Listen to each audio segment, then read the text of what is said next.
Welcome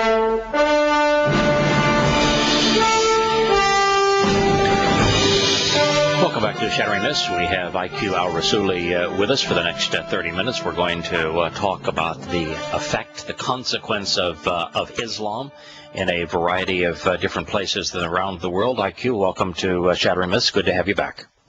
Thank you for having me again. Well, the first thing I want to mention is probably something that most people have just ignored, but there is a considerable concern that the Qatari government is treating the workers who are building the sites necessary for the World Cup, of treating their workers as slaves. 44 workers, for example, died in June and July of this year building these World Cup sites, and that most of the workers claim that they haven't been paid for months, their passports have been detained, and that they're nothing now but slaves. Is that possible in this uber-rich country like Qatar, where the members of the royal family and most of the citizens of Qatar are lavished with so much money that they'll buy a new Ferrari and run it until it runs out of gas, then just leave it off to the side of the road? Is it possible that they could be treating the workers like they're slaves? Why is America surprised? The same was being treated in Saudi Arabia for 30 years, 40 years now, since the oil boom. Every human being in the sight of Islam, especially Arabic Islam, who is not a Muslim, is a beast. Who said so? Allah said so. Al-Anfal, chapter 8:55. For the worst of beasts in the sight of Allah are those who reject him, they will not believe. La yu'minuna means people who are not Muslim. Why is everybody shocked all of a sudden? It is a fact. They treat these people like animals. In fact, I retract. They treat their animals better than they treat these human beings. Well, with the exception of dogs, because Muhammad hated dogs, so they torture dogs. Correct. One of the problems of American servicemen in Afghanistan has been the witnessing of the Afghanis torturing dogs. They do it for giggles. So they don't really treat animals very well, but they certainly treat non-Muslims worse. This is not just in Qatar, though, which is a fabulously wealthy fiefdom. But you mentioned also in Saudi Arabia. I've read probably 50 reports out of Saudi Arabia where women are brought in from places like Kenya. They're offered salaries and the like for a 2-year stint. Their passports are taken, and the moment they get in, they're not only are they not paid, but they're tortured by the members of the royal family, if you will, that brings them in. I mean, literally tortured. They are raped also. They are raped before they are tortured. This is a fact. I read the Arabic news, not the English news, not the American news, the Arabic news. The ones who hate the Kingdom of Saudi Arabia. They rape them. They use them as sex slaves, plus being slaves. Yeah, and why is everybody shocked all of a sudden? I don't get it. Doesn't the Quran condone rape and telling Muslims that they have the right to do whatever they want to with their slaves, and that sex with a slave is appropriate in Islam? And is rape not forced sex on somebody who is compelled to by force to engage in sex? Doesn't the Quran actually endorse rape? 100% it endorses rape, especially of those who are not Muslim. Guaranteed. It's in the Quran. It's not negotiable. Why everybody is surprised all of a sudden? Yeah, and shouldn't we be concerned that in the case of Qatar, isn't Qatar the largest weapons supplier to the Mujahideen fighting against Assad in Syria, and weren't they the largest weapons supplier of the jihadists that toppled the government in Libya? Yes, and they are at the same time protected by the United States of America. Yeah, there isn't the Emir of Qatar also is he the founder of Al Jazeera network? He owns it. So he's got a propaganda arm in Al Jazeera, And in addition to that, he's the primary weapons supplier to jihadists worldwide. Correct. And this is a guy whose personal fiefdom now tortures and enslaves those that it has brought in to do the work that its own citizens are unwilling and incapable of doing. We must add, it's 1.2 million workers. 1.2 million workers, and they will need another million to finish the job that they need to do by 2022. Stunning. We're not talking about few numbers. We're talking about gigantic numbers. And the only productivity, the only value that exists in Qatar is that the emir, recognizing that his oil was running out and realizing that most of the natural gas was just burned off as a nuisance, there had Europeans and Americans build the world's largest natural gas processing plant that was able to turn natural gas into, and I think it's to a liquid form that could be under pressure and under temperature reduction could be shipped to various countries around the world, particularly to Europe, and that he has made his fortune by this process. Is that correct? That is correct. But what is amazing is that people are so stupid that they have been watching and reading and nothing registers in their brain. Everything that registers in their brain is like watching Big Brother. Yeah. That registers in their brain. So but it's the destruction of Christians all over the Muslim world, nothing happens. Yeah. So the weapons that are being people, nothing happens. So the weapons that are being deployed in Syria to wipe out the Christian population were actually supplied by the emir of Qatar. Yeah. Yes, but with the help of America. Yeah, because we supplied the weapons. He bought the weapons from America, correct? Yes, but he's protected also. Qatar has got one of the biggest facilities of American Navy, if I remember correctly. Yes, correct. It's the Navy's largest port facilities in that part of the world are in. Okay. So what do we have here? The very people who hate America, the very people who are undermining America and every other human being who's not a Muslim, yes, is protected by American arms. Yeah, it is. We're on the wrong side. Turn to another place in the world. Can you explain why you think this occurred? Yesterday, a variety of Islamic militants from Pakistan put on Indian Army uniforms in the Kashmir area, and then went off and killed 9 people, some civilians, some Indian military. Why, since Pakistan broke away from India following Gandhi's successful, peaceful revolt against the British Empire, when India got its independence, and Pakistan broke away because the Muslims didn't want to be in a shared power system with the Hindus, why now continue to fight? Why did these Muslims think that it was appropriate to dress up as Indians and go kill them? Because as far as the Muslims are concerned, the Hindus are subhuman. Look, Pakistan and India became 2 states in 1947-48. India continued to be a democracy. Pakistan will never be a democracy. And yet, no human being in America that I know of figures out why. Why is India, which is 1,000.2 million people, is a democracy, and Pakistan is not a democracy? Well, it's because Pakistan is Islamic, and Islam cannot tolerate democracy. Why is it so difficult for people to understand these simple things?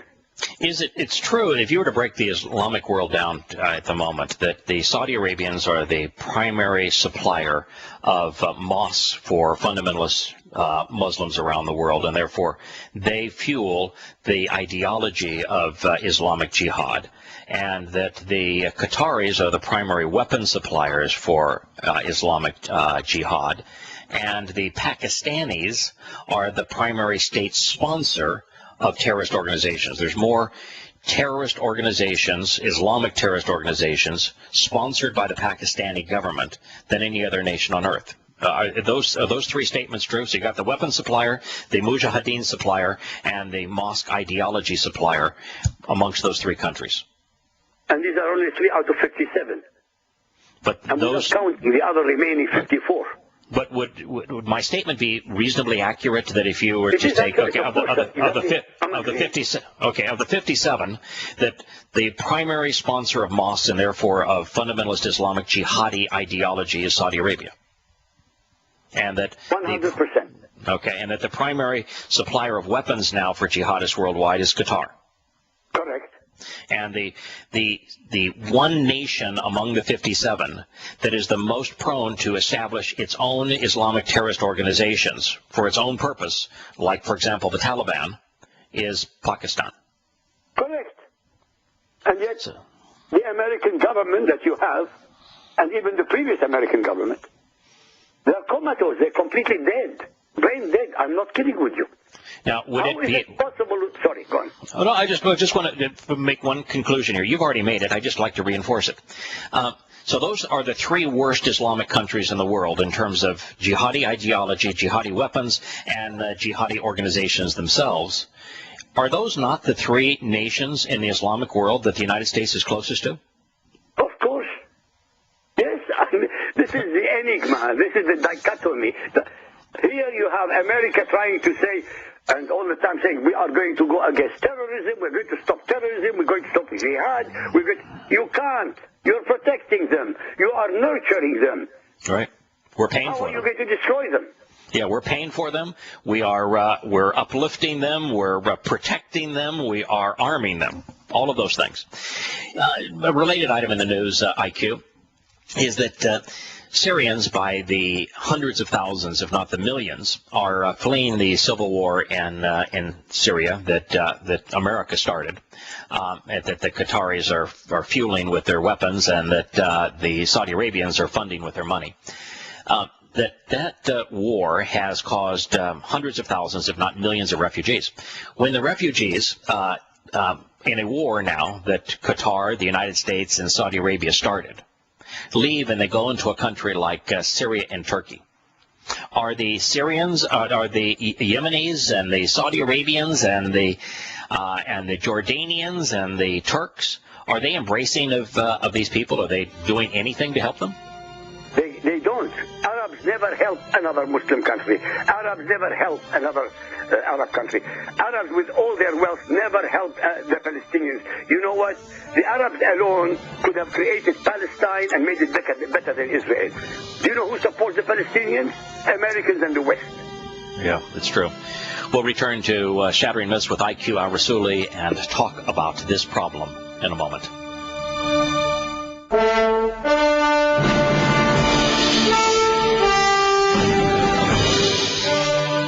Welcome back to Shattering Myths. We have a few more minutes with IQ al-Rassooli this morning. IQ, this really sounds amazing to me, that here you have a civil war in Syria that is started by the United States because of our invasion of Iraq, that is funded by the Saudi Arabians, that is weaponized by the Qataris.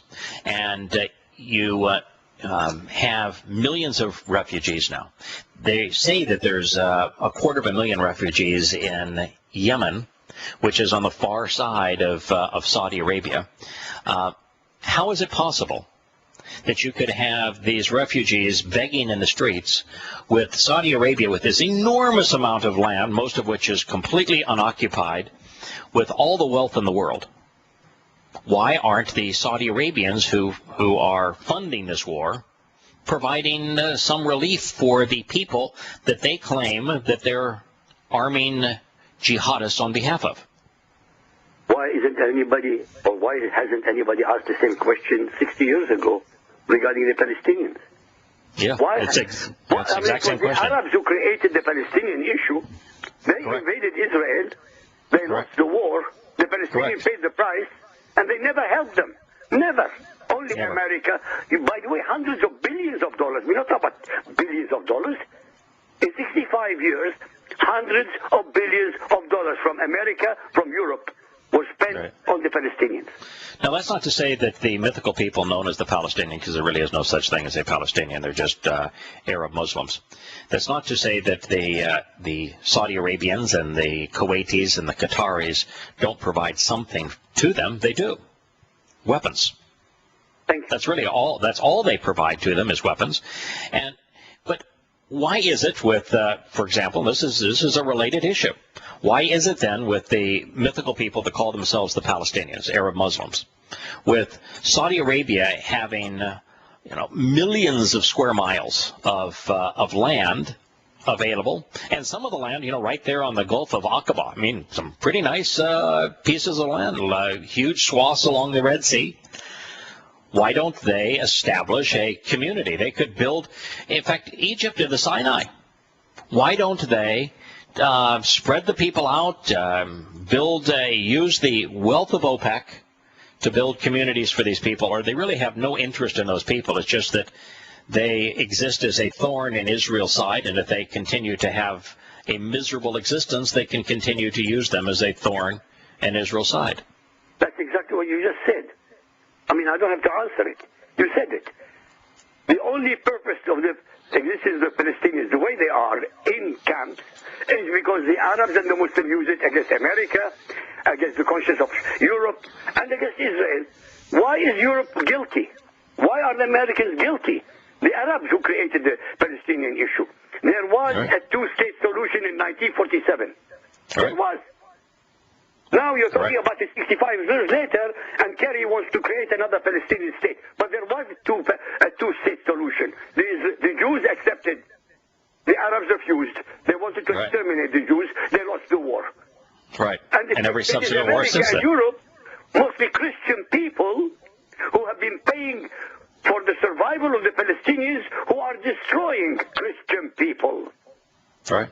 In fact, the same thing is true in the lands controlled by the Palestinian Authority, the PA, that we have witnessed in your country in Iraq.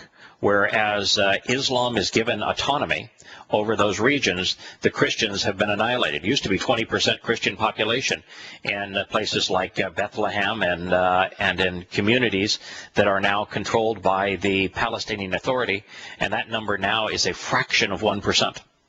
Correct. Why don't you tell our what happened in your country in Iraq following the American invasion?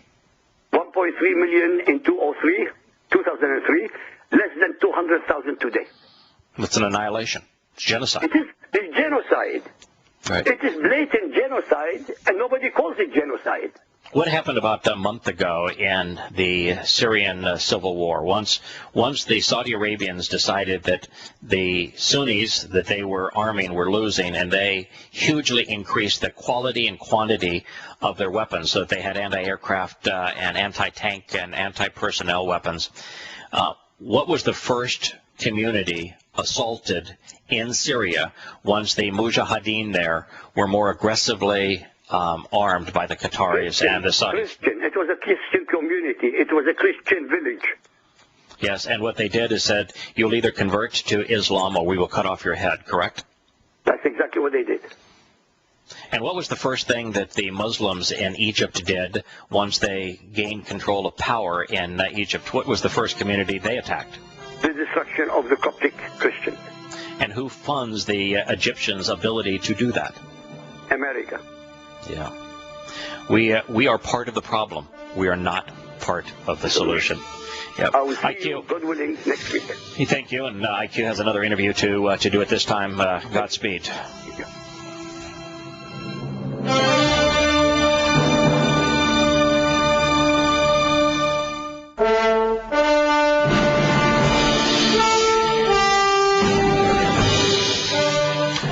Welcome back to Shattering Myths. We have Larry having called in from Florida. Welcome back, Larry. I've got an email that was sent to me about the Kenyan hostage taking. I guess upwards of 100 people were killed and several hundred people were mutilated by Muslims from Somalia that decided that would be a good thing to do on behalf of their religion. They had a quiz that they asked the captives to determine whether or not they were Muslims, because there would be a different treatment if they were Muslims versus if they were not Muslims. Now, why do you think that these these militants from Somalia would be asking whether or not someone was a Muslim if they were not, in fact, perpetrating this armed assault in the name of Islam. They wouldn't.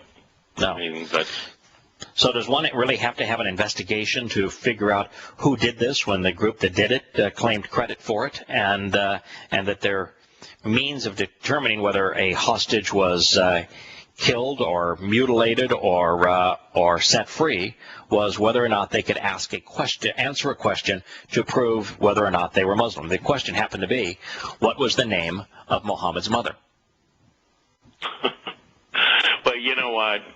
I've got a friend that's a journalist in Kenya, and she had told me some months ago that the Obama administration paid to have the Kenyan Constitution rewritten. That's who funded it. It was headed up by none other than the scumbag Desmond Tutu. And part of that Constitution now states that you can't say anything negative about Islam or it's considered a hate crime and is punishable. Did you know that? Well, there's a lot of countries around the world where the Constitution has been rewritten or the laws have been established that says that speaking ill of a religion is a hate crime and it's punishable. This was specifically Islam, and it was funded by the Obama administration. Now, why on earth would taxpayers in the United States be concerned with constitutions being written in Kenya? I'm flabbergasted here. Yeah, one of the things that is the case in most of these is that they do not specifically mention a religion. But there's only one religion that lashes out violently when it is criticized. And by the way, truth is not an alibi. If you're doing what I do, which is to expose Islam based upon the Islamic scripture, so if you use the words of Muhammad and the deed of Muhammad and the creation of Islam, telling the truth is not a defense. Now, and the reason that most of the time they don't specifically say that it's you can't speak against Islam is that by saying that you can't incite religious hatred, you can't speak out against any religion, they are more clandestinely establishing rules around the world that preclude people from exposing the truth of their religion. There's only one religion that the truth is absolutely universally lethal true. There isn't any justification for Islam. I mean, Muhammad was the most repulsive man who ever lived. And so Muslims are trying to impose those rules around the world so that the truth cannot be known, and that's the one thing that is lethal to them. You know, if you want to stop Islamic terrorism, tell the truth about Islam. By the way, the answer to the question is Amina. And the reason that is interesting is that Amina was born into the Quraysh tribe, and the Quraysh tribe claimed to be a descendant of Abraham, not Abraham, but Ibrahim, through his son Ishmael. I think, if I recall, Yahowah's one of his very earliest prophecies was about the descendants of Ishmael, which are now claimed by this religion to be Muslims. What did he say about Ishmael's descendants? He'll be a wild ass of a man, and his hand will be against every man, and every man's hand against him. That's what it says. Yeah, it's a little more specific. Actually, a little more specific than that, because it depicts what we're witnessing right now in Syria, what we're witnessing in Iraq, what we're witnessing in Egypt. He did say that his descendants will be wild asses of men, but he said his hand will be raised against his brother, and his brother's hand will be raised against him, and he will live in hostility with the whole world. And the reason that that's important is that Islam is the only religion worldwide now where they're savaging one another. Muslims are killing Muslims in astonishing numbers around the world. You know, Larry, you and I, when we began this together, we often wondered how in the world, as depraved as the world is now, as delusional as the world is now, how in the world were we going to make it to 2026 or 2027, which is the starting point of the Magog War, which is the all-Islamic assault against Israel? How are we going to make it that far before, it seemed like that was way too far away as fast as the world was disintegrating. But we have found the throttling mechanism. The throttling mechanism that is thwarting Islam's ability to launch World War III against Israel is their hatred for one another. It's their hand being raised against their brother and their brother's hands being raised against them. Yeah, if they put all their effort into just wiping out Israel, they might have an easier time of it, you know. Yes, but right now they're spending more time trying to kill one another than doing anything else.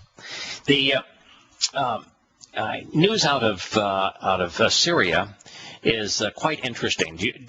Were you aware that the United Nations announced today that there are 7 chemical weapons attacks that they have not been publicly disclosed to the world. 3 of which have happened after the 21 of August Damascus attack that sparked the threats from the United States. So there have been 3 additional gas attacks and sarin gas in Syria since the August 21st attack, and 4 prior to it. No. Yeah. I thought when they got caught with their pants down lying, they might stop. You mean they're continuing? Wow. Yeah. Yeah. Khan al-Assad. Yeah. Khan al-Assad on the 19th of March, that's the one that the United Nations investigated, as did the Russians, and both came to the same conclusion, that the sarin attack was perpetrated by the rebels. Then there's Sheikh Massoud on the 13th of April. There's Sarakub on the 29th of April. There's Ghuta on the 21st of August. That's the one that the United States and Europe all claim that was perpetrated by Assad, even though all evidence is to the contrary. And then you have Baharia on the Baharia took place on the next day. Yeah, like videos actually showing them shooting the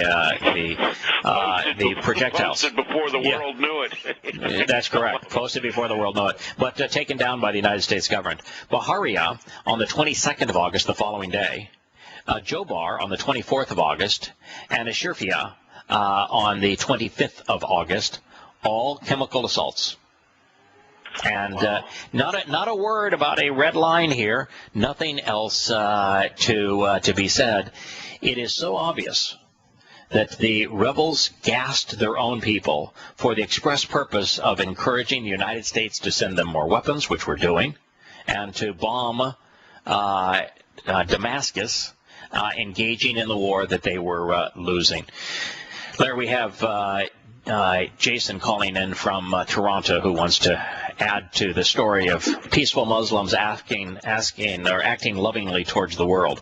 Hello, Jason. Welcome back to the program. Yeah, hi, Yada. Yeah, I remember I saw a video a while ago, and it was a Copt priest, and he was talking about Islam, and he spoke about how the Copts, the Egyptian Christians and whatnot, living among the Muslims and experiencing being, eventually overtaken and abused and whatnot. And he mentioned that the 2 faces of Muslims, the Mecca face, he called it, and the Medina face.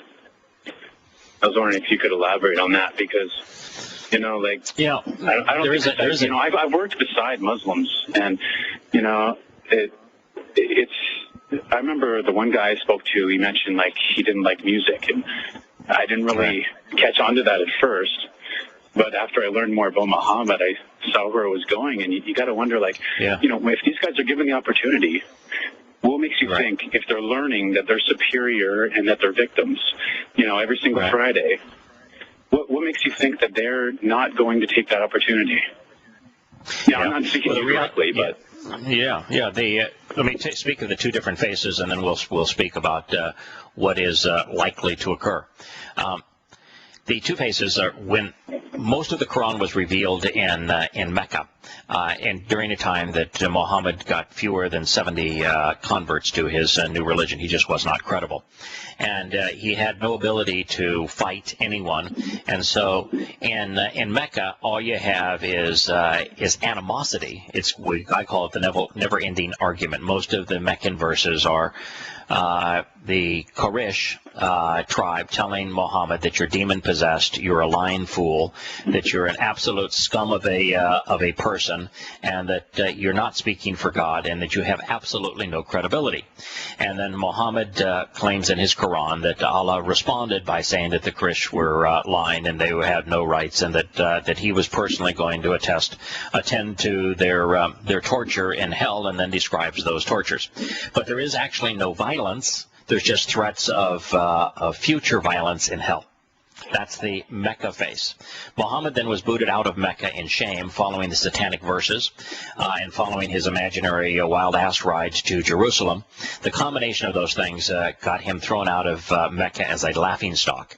And on the way to Yathrib, today's Medina, which is the Medina face, he met with some residents of Medina, Yathrib in the day, and they pledged to wage war against all humankind. It's called the Pledge of Aqaba. The first thing we read about Muhammad's trip up to Yathrib, today's Medina, is this commitment of the communities in Yathrib, today's Medina, to wage war against all humankind on behalf of Muhammad.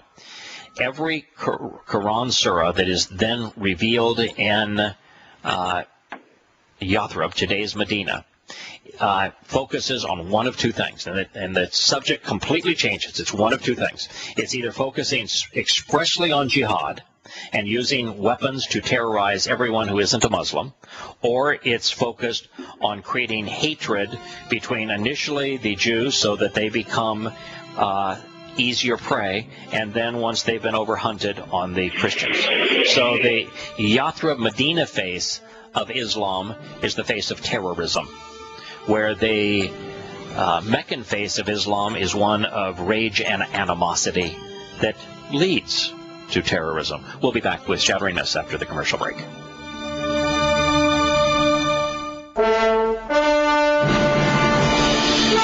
Welcome back to the last segment of Shattering Myths for today. We have Jason and Larry both on the line. Jason brought up a point of wondering if there was a triggering mechanism perhaps that would transition the Muslims that he is working with from being reasonably peaceful to being jihadist, and what the two faces of Islam represent. And we address the Mecca and Medina face of Islam. Mecca is I'm a victim and I'm enraged because I'm being victimized, and Medina is my response to being victimized and being enraged is I'm going to inflict terrorism against all humankind. That is the transition in those two faces. And so what is it that causes a Muslim to go between one and the other? Happen to have a story that I was going to talk about in this segment. It's about a story about al-Shabaab. Al-Shabaab was the perpetrator of the heinous assault against the Kenyans in that marketplace. It means the lads or the youth in Arabic. The average age of an al-Shabaab jihadist is 15. They are lured into this based upon two things. One is they're offered a piece of fruit. Their conditions are so impoverished that a piece of fruit each day is sufficient for them to pick up a gun and kill others with the weapon. And they are shown routinely pictures like the Bollywood pictures that are produced in India of pretty girls dancing and singing and the like. They're shown movies of that, and they're told that these movies were shot by other mujahideen just like them, who had been killed fighting the opponents, and that they had sent these movies back.